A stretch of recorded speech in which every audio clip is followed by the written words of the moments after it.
Today we're going to talk about the common challenges that I face as a beauty therapist and that you might be facing as well. And I'm going to talk about how I personally like to solve them, how you decide to solve problems in your business or in your workplace is completely up to you and your workplace. If you have any tips and advice, you're welcome to leave them down below, but this is just what I personally do. The first challenge is reality versus expectation with a client. So sometimes the client's expectation is not realistic. So for example, with electrolysis, a client might come up to me and say, I need this hair removed by June. And I'm like, okay, electrolysis can take an average of 2 years. And looking at your hair, your situation, the type of hair that you have, it's not going to be possible to remove the hair within a few months. Unfortunately, with electrolysis, it's time consuming. So that is how I manage a client's expectations. Another example for a treatment is eyebrows. If someone has a type of eyebrow shape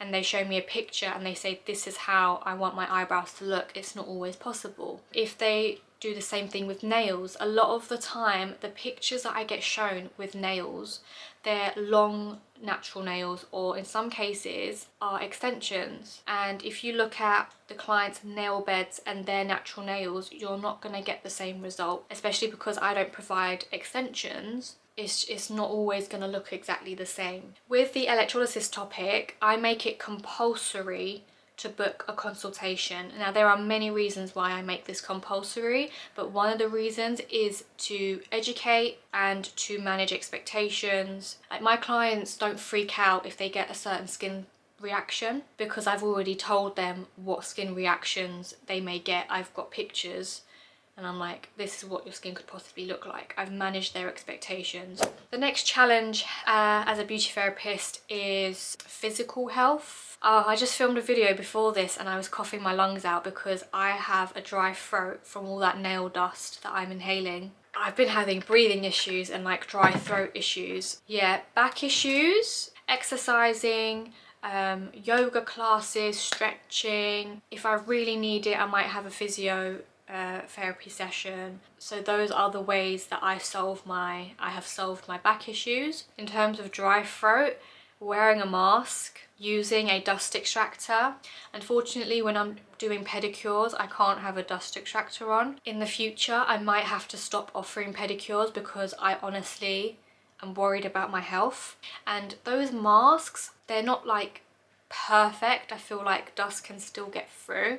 I personally don't have repetitive strain injury from painting nails, not just yet. I haven't had any allergies. I think allergies is such a big topic in today's industry with beauty. I'm not very good at wearing gloves when I'm doing nails. I only wear them when I'm doing removals just so that I protect my own nails from acetone. So we just went from physical health to breathing issues to allergies all in one.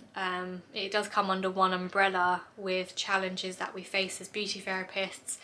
But I feel like the industry also offers a lot of support. Like, the topic of allergies is such a huge thing, mainly for the client, but it's also for you. They highly recommend that you wear gloves.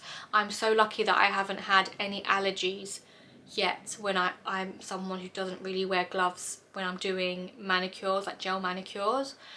I need to learn how to work with it. There are type of gloves that I bought which I have really small hands. I'm an extra small, and I found really good gloves that fit me a lot better so that it does feel more comfortable to work with.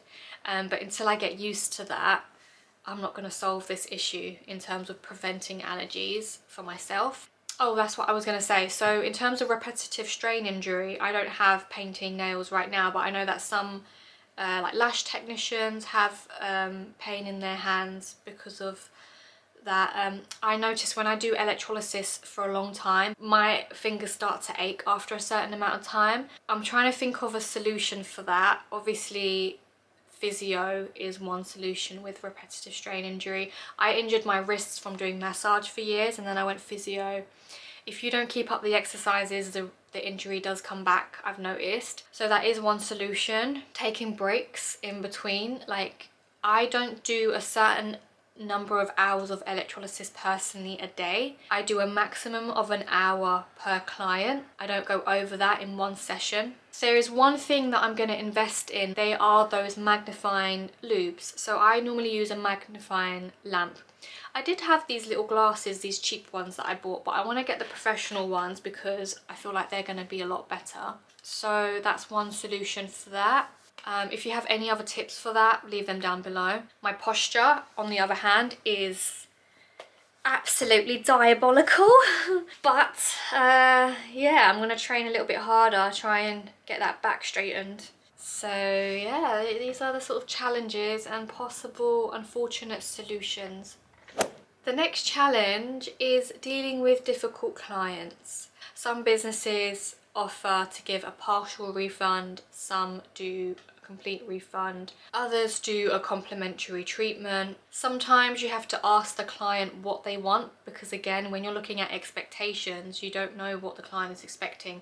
They might be not that of a difficult client. There may be obviously a genuine issue here and they just want it fixed. I did a lash lift. One side didn't lift very well, the other side did. The client isn't being difficult. There is a genuine issue here. All she wanted was that eyelash, that side to be fixed, and it was, and then she was happy. But someone else, if their expectations were, oh my god, this is such a bad lash lift, one side didn't lift, I want a refund, I don't have time to come in and get that fixed, or for whatever reason, sometimes you have to ask what the client expects and what they want, and that's how you solve the issue. Generally speaking, when you are solving an issue, there are key things that should be followed with everyone in terms of listen to them first, let them make the complaint, and then you apologize for it, and then you find a solution. You always need to be patient as well. Keep in mind with your policies and your boundaries, like for example, some people have a policy with nails where if you break a nail within 72 hours, it can be fixed for free. After 72 hours, if you break it, the salon's like, it ain't our problem, that was your problem. Some people say, oh, if it's within a week, I'll fix it. If you've got that as a policy and the client is aware, then there is no way of, you're just gonna be like, look, you broke your nail, it's been a week, you're gonna have to pay the £3 for me to fix the nail. That's why it's part of the menu, you know, to fix the nail. It's not a free service. So yeah. Okay, the next one is keeping up with all of these bloody trends. Now, I don't find this extremely challenging in keeping up with them because some of them I'm like so into myself. But what the hell is going on with the heart magnetic trend that's going on with nails? I didn't think the day was gonna come, but I had a client ask me for the heart paperclip magnetic gel nail art, and I was literally like that meme when the person's like this, and I'm now gonna have to get a paperclip and a magnet and I have to practice. But yeah, with these trends, keeping up with them by social media, attending workshops, courses, practicing is what I really do. I mainly just keep up with the trends on social media and then I practice them on nail sticks or myself. The next challenge is balancing personal life with professional life, with your work life. I don't find this hugely challenging because I set boundaries in from the beginning. After certain hours, I don't look at my work phone. I don't answer work messages after certain hours. Now, I should really keep it to working hours, but if I'm free and it's 7 o'clock and I've got a message, I might as well respond rather than having a workload the next working day. But I still don't do it after a certain time. So that's one solution that I've done. Another solution is I actually don't work very, very long hours. I do a 10 to 6, Tuesday to Saturday. Yeah, that's something that I also put in place, which is working hours. I don't accept certain amount of work. The next challenge is handling negative reviews. Now, this is something that I struggled with because I was taking it more personally whereas when I was working in a company, I wasn't taking it as personally. So yeah, this is just something that you kind of just have to deal with. As long as you're responding to the review in a very professional way and you are finding a solution, those bad reviews don't seem to affect my business that much. I always just keep in mind that I'm not going to be able to please every single person. It's just not going to be possible. I'll just do the best that I can, focus on the clients that like the way I do my work, like the service that I offer. Sometimes I've gotten reviews that is something that's not in my control. Like I rent a room within a hair salon and I might get a bad review that's not to do with my own business, it's to do with the decor of the salon. Like I can't decorate the salon, it's not mine. So if it's out of my control, I don't take that personally. I'm like, that's not even in my control to change, so I'm just gonna have to just leave it there and not do anything about it, because I can't, it's out of my hands. If it is in my control, I respond and find a solution. I take it as constructive criticism, constructive feedback. The next challenge is staying organized. Now this is mainly if you are a business owner yourself. Oh my goodness, I'm normally not a forgetful person, but ever since starting my own business, I have become very forgetful and I can't do things without a to-do list. So to stay organized, to-do lists is my solution. Having a booking system has definitely helped keep organized as well. Yeah, just having a nice good old timetable. The next challenge is building clientele and keeping that clientele. Building clientele, oh my goodness, I wish I could tell you the solution for that. I honestly don't even know how I did it. I think treat well, massive difference. Having a Google account, massive difference. Being active on social media made kind of, yeah, some kind of a difference. So yeah, that's how I sort of built my clients.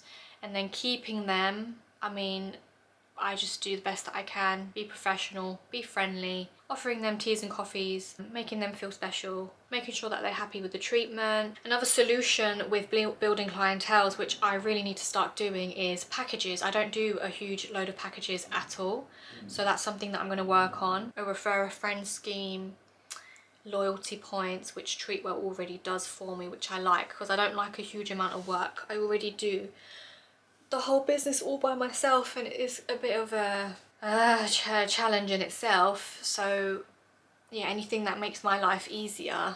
But yeah, I think keeping organised comes hand in hand with this challenge. A next challenge is, I guess I've kind of touched on this already. The next challenge is keeping up with technologies. I think I'm starting to get old and certain technologies I'm just like, how do I even do this? So I Google a lot. I play around with apps a lot, trying to figure out how to use the tech. So when I first got Treatwell, I already had an idea of how to use it because we used to use it in salons, but there's certain things as a business owner where I'm like, okay, vouchers, loyalty points, that Treatwell already does that, but like I'm trying to look into doing a cancellation policy via Treatwell, and they have certain rules with their app. But yeah, I guess the solution is just you just got to do it. You kind of get thrown in the deep end. Yeah, if you have any tips for me, leave them down below in terms of your solutions and how you deal with challenges, or if there are other challenges that you experience in the industry, leave them down below. I hope you enjoyed the video and I'll see you next time. Bye.